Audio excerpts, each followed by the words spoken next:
When you're playing a shooter, the controls are everything.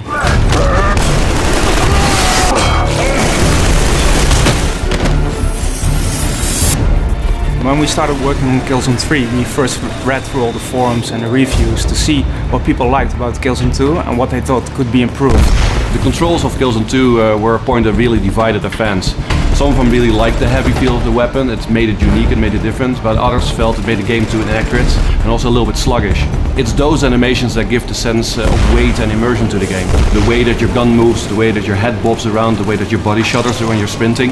And we decided that whatever kind of changes we're going to make to the controls, we're not going to change that feeling of immersion. That became a challenging design task, not only keeping the heavy feel of the game, but also making it much more responsive. And I think in Killzone 3 we actually achieved exactly the right balance. What we did was take a really good look at the dead zones in the control scheme and fine-tune it to hell, basically. We came up with a system that we call brutal melee. We wanted to raise first-person melee to a whole new level. We wanted something really brutal, something right in your face, very up close and personal. So the new system will allow you to do all these painfully unfriendly things to enemy characters, like stabbing them in the eye, slicing their throat, bashing their heads against pillars. Very, very gratifying. You can use the melee system also with the environment, so you can bash somebody's head against the wall or kick them into cover, and when they're still dazed from the move you just performed, you can pull out your knife and stab them to death.